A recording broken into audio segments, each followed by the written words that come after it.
ದೇವಕಿ ಪರಮಾನಂದಂ ಕೃಷ್ಣ ವಂದೇ ಜಗದ್ಗುರು.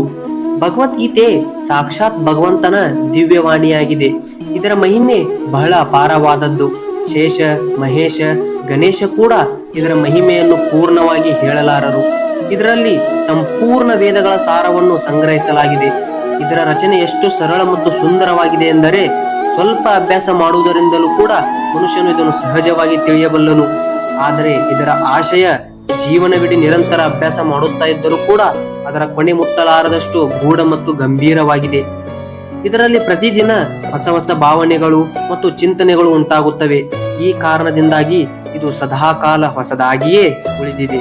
ಗೀತೆಯನ್ನು ಸರ್ವಶಾಸ್ತ್ರಮಯಿ ಎಂದು ಕರೆಯುತ್ತಾರೆ. ಅಂದರೆ ಇದರಲ್ಲಿ ಎಲ್ಲ ಶಾಸ್ತ್ರಗಳ ಸಾರವೂ ತುಂಬಿದೆ. ಭಗವದ್ಗೀತೆಯು ಗಂಗೆಗಿಂತಲೂ ಹೆಚ್ಚು. ಗಂಗಾ ಸ್ಥಾನದ ಫಲವು ಮುಕ್ತಿ ಎಂದು ಹೇಳಲಾಗಿದೆ.